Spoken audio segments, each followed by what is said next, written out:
नमस्कार फ्रेंड, मैं शैलेंद्र कुमार राजपूत यूनिक ज्ञान एकेडमी में आपका हार्दिक स्वागत करता हूं। और जो है आज हम लोग समझेंगे क्लास 12th फिजिक्स चैप्टर 5, जिसका नाम है विद्युत धारा या विद्युत चालन। इसका पार्ट 3 है और इस चैप्टर में हम धारा घनत्व समझेंगे और अनुगमन वेग के सूत्र का निगमन समझेंगे और बहुत सी चीज़ें हम लोग इसमें समझते हैं। तो चलिए स्टार्ट करते हैं। तो कल की वीडियो में धारा घनत्व को बता रहे थे, तो धारा घनत्व को मैं फिर दोबारा डिस्कस करता हूँ। धारा घनत्व क्या होता है, इसको हम लोग विधिवत रूप से समझेंगे। क्या है धारा घनत्व?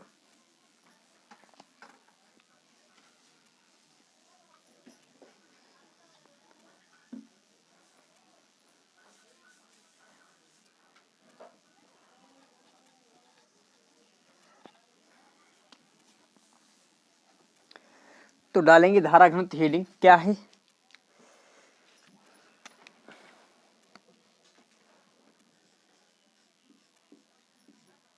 धारा घनत्व मैंने क्या बताया था, किसी क्षेत्रफल के यानी किसी एकांक क्षेत्रफल की दिशा में बहने वाली धारा को क्या कहते हैं, किसी एकांक क्षेत्रफल। वर्ड क्या क्या है, एकांक कहा गया। किसी एकांक क्षेत्रफल की दिशा में बहने वाली धारा को धारा घनत्व कहते हैं। मतलब ये कोई हमारा क्षेत्रफल है, ये इस एरिया का मान लेते हैं। क्षेत्रफल की दिशा ये है, ये हमारा क्षेत्रफल ए है और इसी दिशा में धारा बहेगी। इसी दिशा में क्या है, धारा बहेगी। यदि मैंने मान लिया ये एकांक क्षेत्रफल हो गया, ये क्षेत्रफल कैसा हो गया, एकांक, तो डिफिनेशन क्या बनेगी, किसी एकांक क्षेत्रफल की दिशा में प्रवाहित होने वाली धारा को ही धारा घनत्व कहते हैं। तो इसमें डिफिनेशन लिख लेंगे, किसी एकांक क्षेत्रफल की दिशा में, किसी एकांक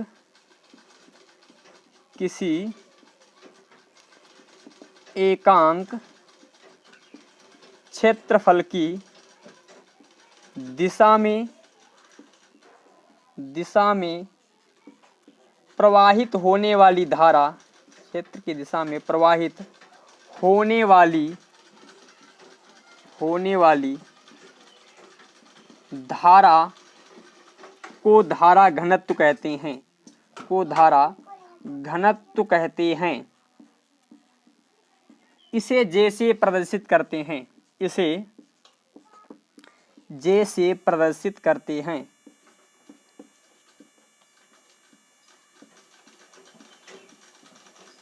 जो है जैसे प्रदर्शित किया जाता है। मतलब किसी एकांक क्षेत्रफल की दिशा में प्रवाहित होने वाली धारा को धारा घनत्व कहते हैं और इसे जो है हम लोग जैसे प्रदर्शित करते हैं।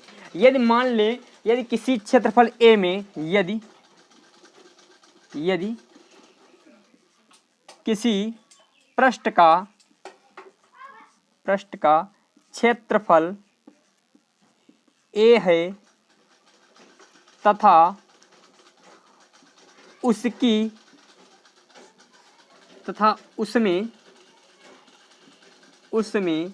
प्रवाहित होने वाली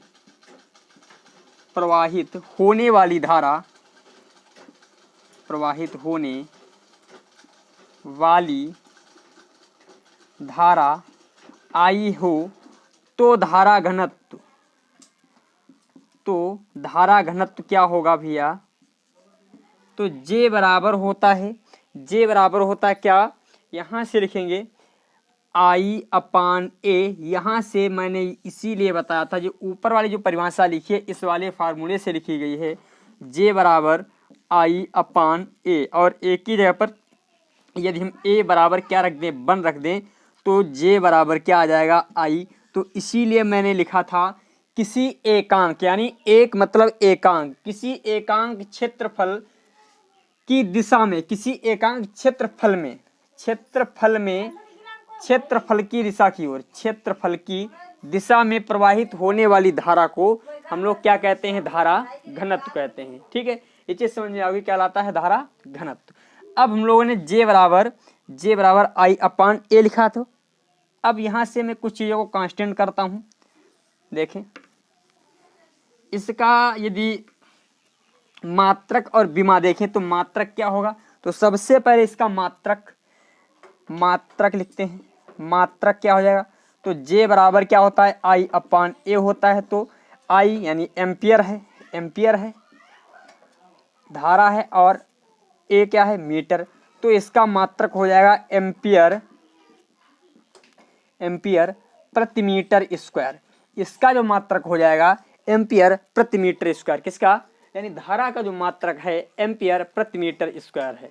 ठीक है, अब इसकी विमा लिखना चाहें तो धारा यानी एम्पियर की A हो जाएगी, और मीटर यानी इसका हो जाएगा, मीटर जो है तो L स्क्वायर हो जाएगा, L स्क्वायर।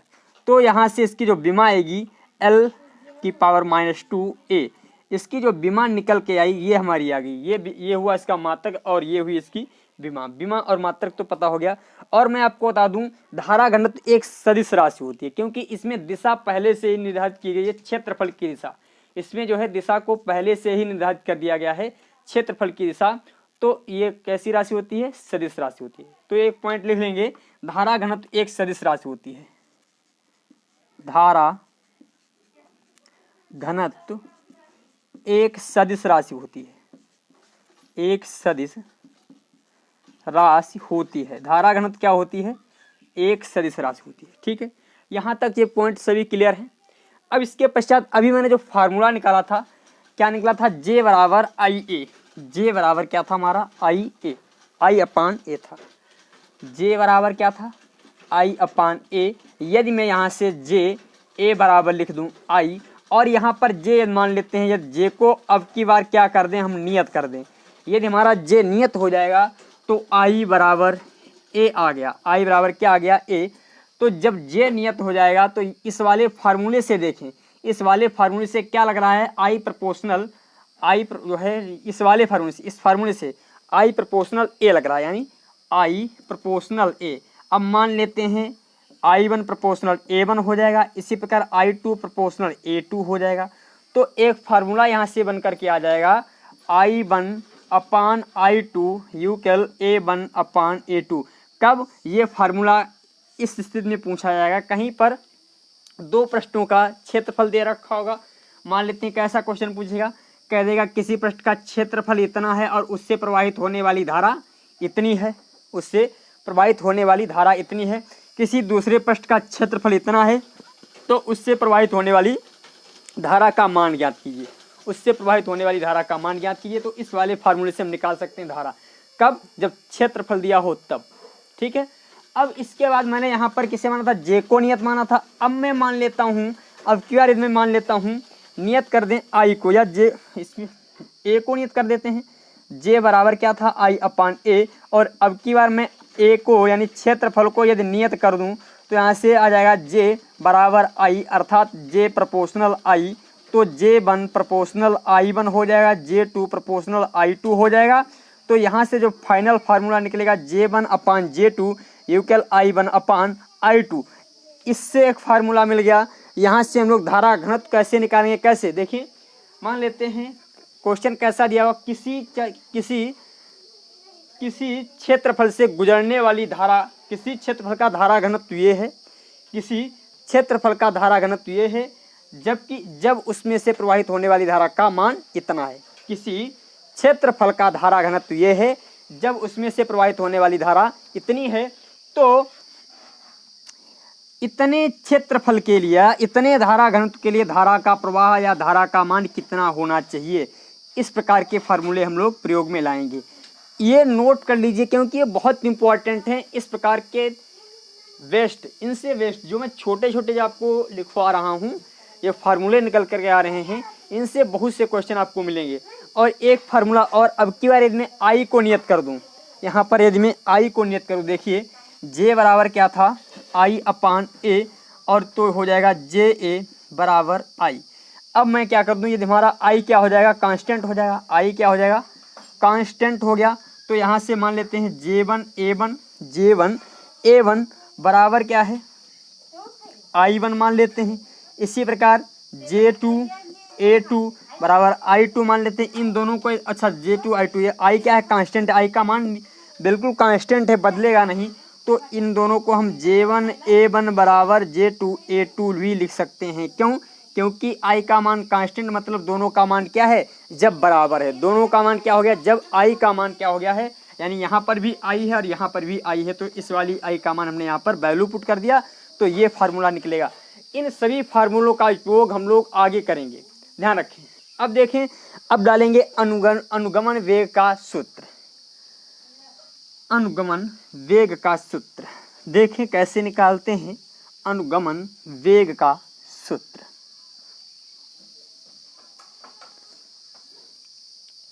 अब इस पॉइंट को थोड़ा दिमाग से समझेंगे। अनुगमन वेग का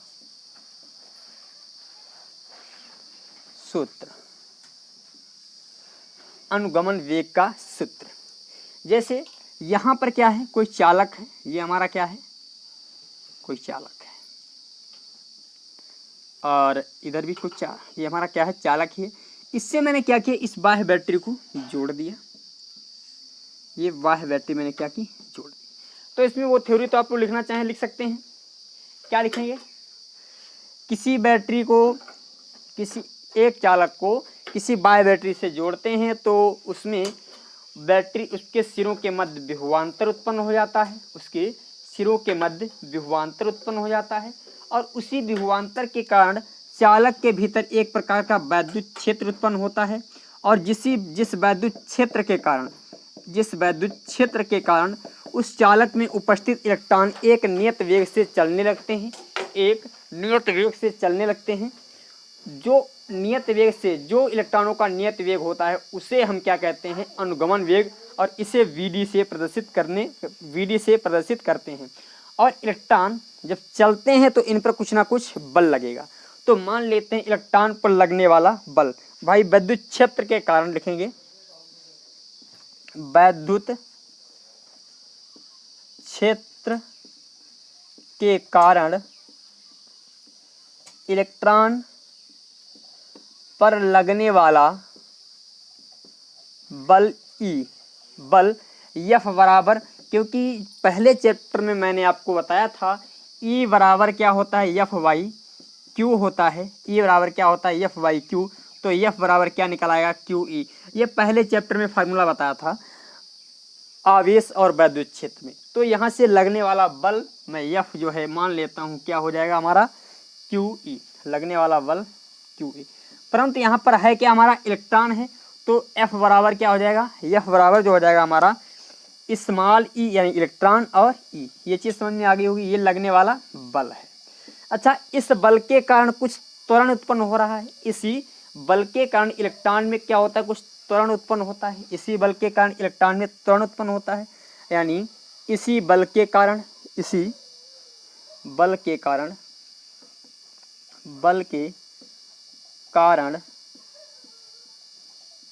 इलेक्ट्रॉन में एक त्वरण उत्पन्न होता है, एक त्वरण उत्पन्न होता है।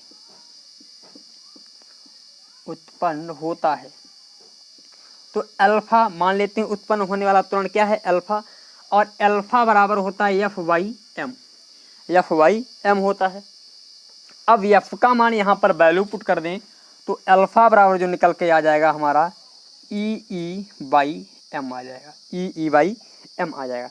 अब हम लोगों ने एक फार्मूला पढ़ा है त्वरण, अल्फा बराबर एक फार्मूला होता है D V by D T. ये फार्मूला आपको याद रखना पड़ेगा, ध्यान रखें, इस फार्मूले को ध्यान रखिएगा। तो जहाँ पर अल्फा लिखा है वहाँ पर हम क्या करें, D V upon D T रख दें, D V upon D T, और इधर हो जाएगा ई और एम। अब हम लोग क्या करते हैं, ये हमें त्वरण मिल गया, इससे हम त्वरण और वेग मान लेते हैं। वेग क्या है हमारा, भाई हमें निकालना क्या है, वेग निकालना है। तो अब हम क्या करते हैं, वेग को निकालने के लिए क्रियाकलाप करते हैं। देखिए, इसका हम समाकलन कर देते हैं। समाकलन करने पर दोनों पक्षों का यदि हम समाकलन कर दें तो D V by D T, zero से अनुगमन वेग तक, यानी जीरो यहाँ पर मान लेते हैं और अनुगमन वेग वी डी तक, जीरो से वी डी तक। अब इधर समझें, यहाँ पर E by M, E by M, और इसका भी हम समय के सापेक्ष इधर भी किया है और इधर भी हम लोग जो समय भाई इसका वेग के सापेक्ष और इधर हम जो कर रहे हैं समय के सापेक्ष कर रहे हैं। समय क्या है 0 से टाउ यानी श्रांति काल तक, 0 से श्रांति काल तक का समय लिया गया है। तो देखिए यहाँ पर क्या आ जाएगा वी डी, जब इसका इंटीग्रेशन करेंगे तो यहाँ पर क्योंकि ये होता है कहीं पर भी इस प्रकार का कोई फार्मूला दे दिया जाए dt के सापेक्ष कर रहे हैं। अच्छा dt के साथ इसको एक कार्य करें, 2 मिनट रुक जाओ, इसे मैं रफ करता हूँ थोड़ा। यदि मैं dv को इधर ही रख लूँ, अब dt को इधर भेज देते हैं, dt को मैं इधर भेज देता हूँ, तो e/m और इंटू क्या हो जाएगा dt। अब मैं इसका करता हूँ त्वरण समाकलन। तो देखिए समाकलन करेंगे 0 से vd तक, तो यहाँ पर केवल dv बचा और यहाँ पर 0 से टाउ तक करते हैं e/m और यहाँ पर हमारा dt बचा, यहाँ पर हमारा dt बचा। अब देखें इधर समझे थोड़ा, इसको देखें यहाँ पर जो है v की पावर क्या है 0, कहीं पर यदि दिया हो x का dx के सापेक्ष या केवल इसी का यदि x का dx के सापेक्ष, या हम ये कह दें x का dx के सापेक्ष एक फार्मूला होता है x 0 + 1 यानी n+1 होता है, यानी x n+1 होता है अपान n+1 होता है, ये फार्मूला होता है। यानी कहीं पर भी x d यानी x0 इसका जो है x का dx के सापेक्ष यानी x का x के सापेक्ष यदि अवकलन किया जाता है तो इस प्रकार से फार्मूला हम लगाएंगे। अब यहाँ पर मान लेते हैं वेग मैंने मान लिया v0, तो यहाँ पर v0 का v के सापेक्ष v0 का जब मैंने v के सापेक्ष किया और 0 से यहाँ पर थोड़ी गैप कर देते हैं, यहाँ पर 0 से vd तक v0 का करना है, v के सापेक्ष करना है। इधर देखें यहाँ पर भी 0 से टाउ तक समय है और e/m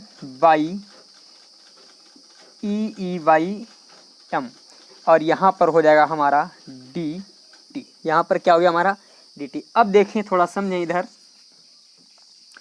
अब मैंने क्या किया, जब इसका भाई फार्मूले के अनुसार x का x के सापेक्ष जब हम समाकलन करते हैं तो x n+1 होता है अपान n+1 होता है, जहाँ पर n क्या है इसकी घात, तो यहाँ पर इसकी घात क्या दे रखी है हमारी 0 है, तो जो यहाँ पर हो जाएगा 0 से इसे हम रखेंगे v0+1 रखेंगे अपान 0+1, क्योंकि इसकी पावर हमारा 0 दे रखा है, इसकी पावर क्या दे रखा है 0 दे रखा है, तो इसीलिए हमने यहाँ पर ये लिख दिया।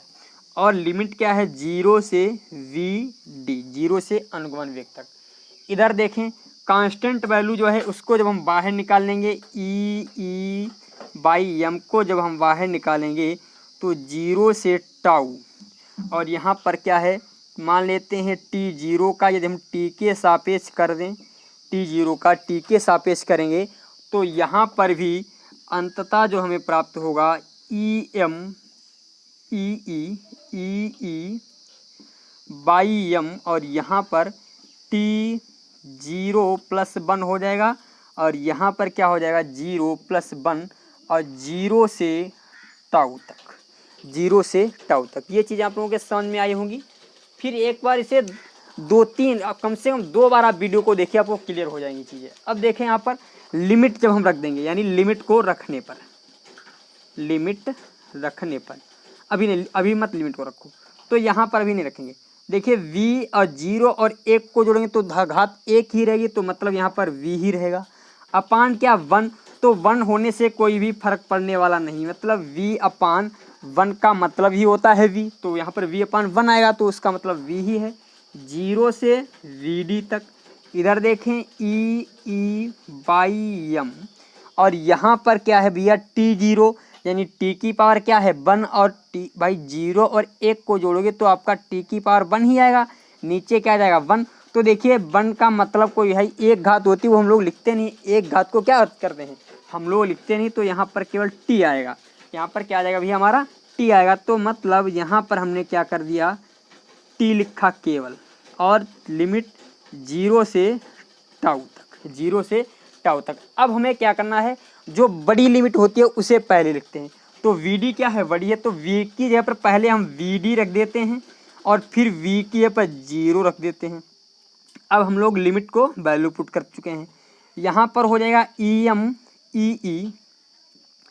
ई वाई एम, और यहाँ पर पहले टी की जगह पर टाउ रखेंगे और फिर टी की जगह पर 0 रखेंगे। अब यहाँ पर भी वैल्यू पुट कर दी लिमिट, तो यहाँ पर वी डी बचेगा, यहाँ पर क्या बचेगा वी, देखें वी डी बचेगा, और यहाँ पर ई वाई एम बचेगा, और यहाँ पर केवल क्या बचेगा हमारा टाउ। ये हमारा निकल आया क्या, अनुगमन वेग का फार्मूला। इसे एक बार दोबारा समझें, मैं फिर दोबारा बता रहा हूँ। मैंने क्या बताया, इलेक्ट्रॉन पर लगने वाला बल आपका ये है, और ये बल जो है इलेक्ट्रॉन पर लग रहा है, तो इलेक्ट्रॉन यानी क्यू का मतलब क्या है, क्यू का मतलब है इलेक्ट्रॉन पर आवेश। तो मैंने इलेक्ट्रॉन पे आवेश के कारण मैंने ई से लिख दिया। इलेक्ट्रॉन पर जो आवेश होता है उसे ई से डिनोट करते हैं, तो मैंने इसे ई से लिख दिया, ठीक है। अब इसी बल के कारण इलेक्ट्रॉन का जो त्वरण उत्पन्न होगा उसे माना अल्फा, अल्फा बराबर होता है एफ वाई एम। इस वाले एफ का मान हमने यहाँ पर वैल्यू पुट कर दिया, ठीक है। यहाँ तक चीज़ें क्लियर हो गई। अब मैंने आपको क्या बताया कि जो होता है अल्फा बराबर एक फार्मूला होता है, इसको सिर्फ आपको याद रखना पड़ेगा। इस फार्मूले को, छोटे से फार्मूले को आपको याद रखना पड़ेगा। अल्फा बराबर होता है D by D T. Alpha बराबर क्या होता है, डी वाई डी टी। तो अल्फा की जगह पर डी वाई डी टी मैंने रख दिया। अपान क्या है, E capital E by M है। अब डी टी हमारा इधर भाग में था, इधर आएगा तो गुणा में हो जाएगा, तो D B by E capital E by M into D T आ गया, ठीक है। अब मैंने क्या किया, इसका समाकलन कर दिया। समाकलन 0 से वी डी वेग तक, यानी अनुगमन वेग का फार्मूला निकालने, तो 0 से वी डी तक और यहाँ पर 0 से टाउ तक कर दिया। इसका टी के सापेक्ष और इसका वेग के सापेक्ष, यानी दूरी के सापेक्ष किया है, वेग के सापेक्ष किया है, तो यहाँ पर ये क्रियाकलाप हो गया। अब देखें v कहीं पर भी यदि आपका डी वी लिखा होता है, तो इसका यदि हम v का v0 का मान लेते हैं, v0 का v, क्योंकि वेग के सापेक्ष कर रहे हैं, तो मैंने मान लिया वेग अभी क्या है हमारा 0 है। इसी प्रकार समय क्या मान लिया मैंने, पहले देखो यहाँ पर v को v0 मान लिया और इसका v के सापेक्ष कर दिया। अभी मैंने यहाँ पर कुछ भी क्रियाकलाप नहीं किया। अच्छा ध्यान रखें, इसको मैंने यहाँ साथ साथ में खोला, देखें यहाँ पर कोई दिक्कत वाली बात नहीं। यहाँ पर मैंने em अब क्या किया है, यहाँ पर इस फार्मूले के अनुसार ये होता है, ये समाकलन यक्स का यक्स के सापेक्ष किया जाता है, तो फार्मूला होता है यक्स n+1 और n+1, ये फार्मूला होता है हमारा, क्योंकि अपान में n+1। तो यक्स की पावर यानी v की पावर क्या है 0 है, तो यहाँ पर v की पावर 0 यानी n का मान 0, इसकी पावर क्या है 0 है, प्लस का 1 तो प्लस का 1 कर दिया, अपान 0+1 अपान 0+1 यहाँ पर भी हमने कर दिया और मैंने लिमिट रख दी। अब देखिए जो कांस्टेंट वैल्यू थी E capital E by M हमारी क्या थी, कांस्टेंट थी। इस वैल्यू को मैंने बाहर निकाल लिया और यहाँ पर t0 का t के सापेक्ष कर दिया। और इस सूत्र के अनुसार, ये जो बायो से हैं उनको समझने में थोड़ी दिक्कत होगी, फिर भी कोशिश कीजिएगा समझें।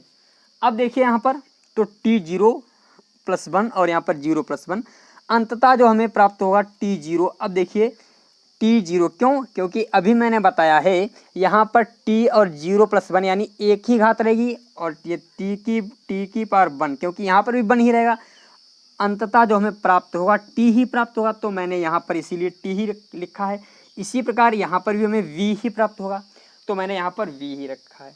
एक बार v की जगह पर vd रख दिया और एक बार v की जगह पर 0 रख दिया, एक बार t की जगह पर टाउ रख दिया और एक बार t की जगह पर 0 रख दिया, तो vd बराबर क्या मिल गया, E capital E by M into tau. ये मिल गया अनुगमन वेग का फार्मूला। ये अनुगमन वेग का जब हमें सूत्र मिल गया, अब थोड़ा इसे समझें।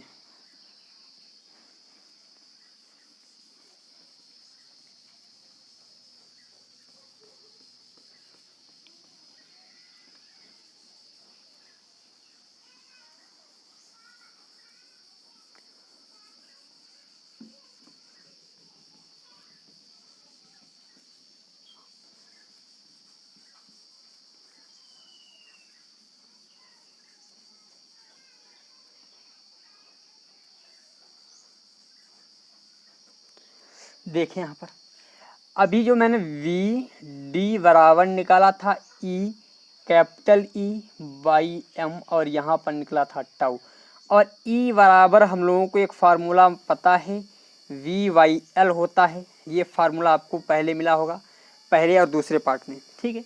तो ई के यहाँ पर वी वाई एल रख देते हैं, तो वी डी बराबर आ जाएगा ई, और यहाँ पर वी अपान यल रखेंगे तो हो जाएगा टाउ अपान यम। तो जो वी डी बराबर जो हमें फार्मूला मिल जाएगा, एम क्या होगा ऊपर आ जाएगा, तो E V tau by M L, यानी इसको टाउ को मैं यहाँ पर लिख दूँ, कोई भी समस्या वाली बात नहीं है, ठीक है। अब इसमें ये क्या है, v क्या है, v जो है हमारा विभवांतर है। v क्या है वेयर, जहाँ पर समझ लें v क्या है हमारा पोटेंशियल डिफरेंस है, यानी विभवांतर है। और e क्या है, e क्या है इलेक्ट्रॉन का द्रव्यमान है। e बराबर इलेक्ट्रॉन का द्रव्यमान,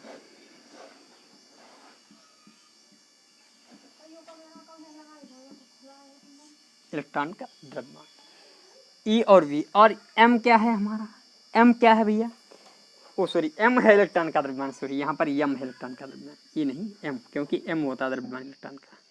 एम क्या है हमारा इलेक्ट्रॉन का द्रव्यमान, और ई क्या है इलेक्ट्रॉन का आवेश है। ई क्या भैया इलेक्ट्रॉन का आवेश है, इलेक्ट्रॉन का आवेश, ई जो है हमारा इलेक्ट्रॉन का आवेश है। और यल क्या है तार की लंबाई है, तार की लंबाई। और टाउ क्या है हमारा श्रांतिकाल है। ये सभी डिनोटर हो गए, जो जो अंक या जो जो हमारे लेटर इसमें प्रयोग है उनका मतलब ये है, ठीक है। अब देखते हैं हम लोग अनुगमन वेग तथा धारा में संबंध, अनुगमन वेग तथा धारा में संबंध, इसको हम लोग समझते हैं। इसे मैं रफ कर देता हूँ, अनुगमन वेग तथा धारा में संबंध। देखें हेडिंग डालेंगे अनुगमन वेग तथा धारा में संबंध, अनुगमन वेग तथा धारा में संबंध क्या होता है। तो देखें मान लेते हैं अनुगमन वेग तथा धारा में संबंध क्या होता है। चालक के एकांक क्षेत्रफल से, माना अब देखिए कोई चालक है, ये कोई चालक है, इसका एकांक क्षेत्रफल है, समझो ये क्या है हमारा एकांक, यानी एकांक क्षेत्रफल है। और इससे एक सेकंड में गुजरने वाले इलेक्ट्रॉनों की संख्या में मान लेता हूँ NVD है। क्या है NVD। अच्छा ये VD क्या है, N क्या है इलेक्ट्रॉनों की संख्या है, N क्या है इलेक्ट्रॉनों की संख्या, और VD क्या है अनुगमन वेग है, अनुगमन वेग यानी इलेक्ट्रॉन यहाँ से निकल रहे हैं, कितने इलेक्ट्रॉन यहाँ से निकल करके जाएंगे, उनका वेग और गुणे इलेक्ट्रॉनों की संख्या, यानी गुजरने वाले इलेक्ट्रॉन मान लेते हैं। तो यहाँ पर लिखेंगे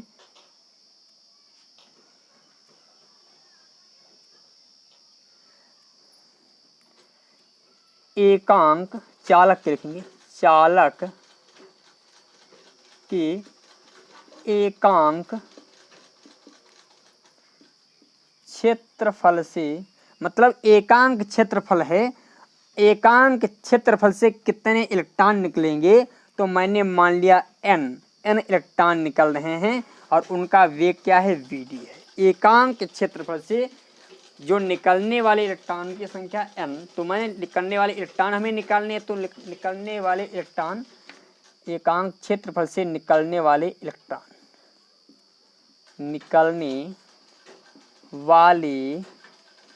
इलेक्ट्रॉन में मान लेता हूँ NVD है। अच्छा अब की बार मैं मान लेता हूँ तो क्षेत्रफल A से एकांक के लिए था, तो क्षेत्रफल A से T समय में क्षेत्रफल A से T समय में गुजरने वाले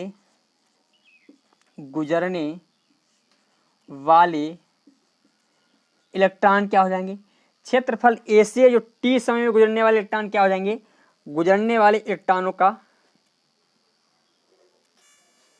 एन बराबर मैं मान लेता हूँ, गुजरने वाले इलेक्ट्रॉन एन बराबर क्या हो जाएगा भैया, क्षेत्रफल क्या है एन, क्षेत्रफल क्या है हमारा, इलेक्ट्रॉनों की संख्या एन है और वी डी है।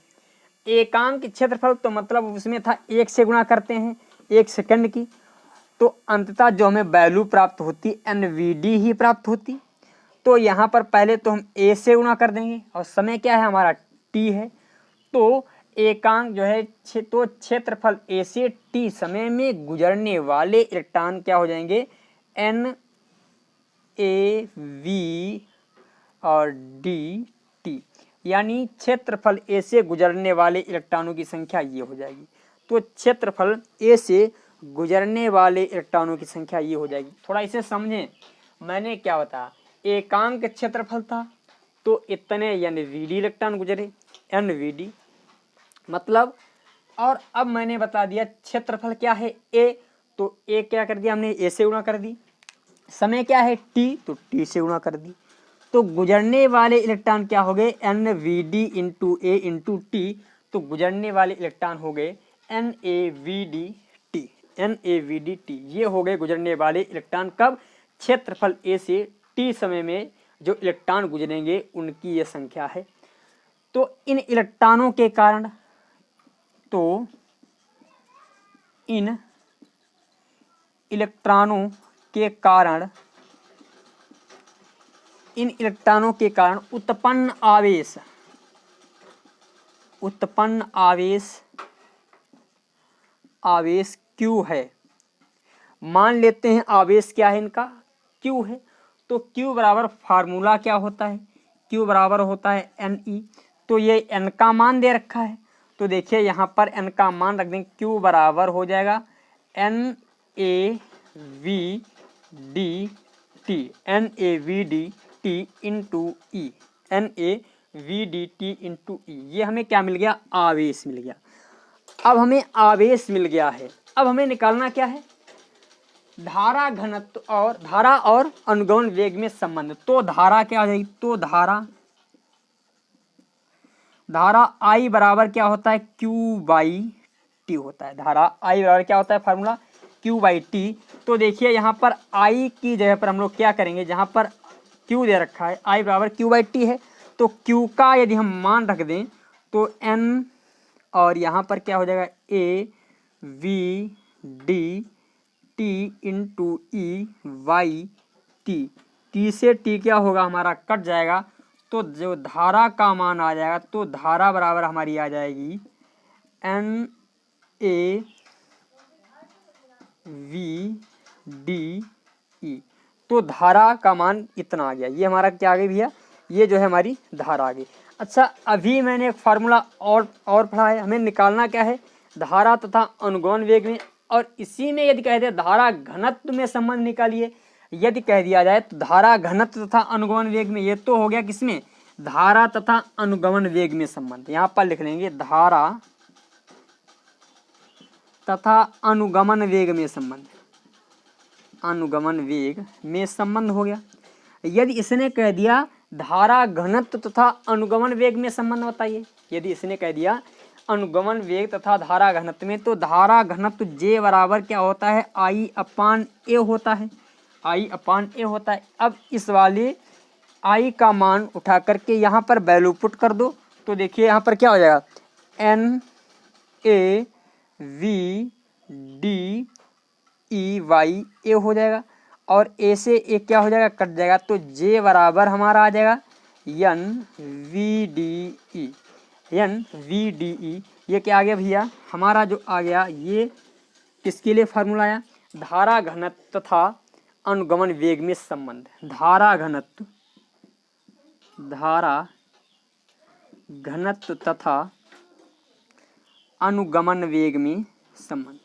ये किसमें संबंध आया, धारा घनत्व तथा अनुगमन वेग में। थोड़ा यहाँ पर ये पॉइंट को ध्यान रखना, मैंने कहा एकांक क्षेत्रफल से गुजरने वाले इलेक्ट्रॉनों की संख्या मैंने मान ली NVD, तो क्षेत्रफल A से T समय में गुजरने वाले इलेक्ट्रॉनों की संख्या NaVdT। NaVd यानी क्षेत्रफल और टी से क्या हो जाएगी, गुणा हो जाएगी। ठीक है, यहाँ पर मैंने गुणा कर दी, तो ये निकला किसकी, इलेक्ट्रॉनों की संख्या। अब मैंने मान लिया इलेक्ट्रॉनों के कारण उत्पन्न आवेश क्या है, Q, यानी इन्हीं इलेक्ट्रॉनों के कारण जो उत्पन्न हो रहा है हमारा आवेश, वो मान लिया मैंने Q आवेश उत्पन्न हो रहा है। तो Q बराबर होता है Ne, और N का मान हमने यहाँ पर वैल्यू पुट कर दिया, तो NaVdT इंटू ई आ गया, NaVdT इंटू ई, यानी ये हमें क्या मिल गया, Q मिल गया। अब मुझे धारा का फार्मूला मालूम है, वैद्युत धारा बराबर क्या होता है, I बराबर Q बाई T होता है।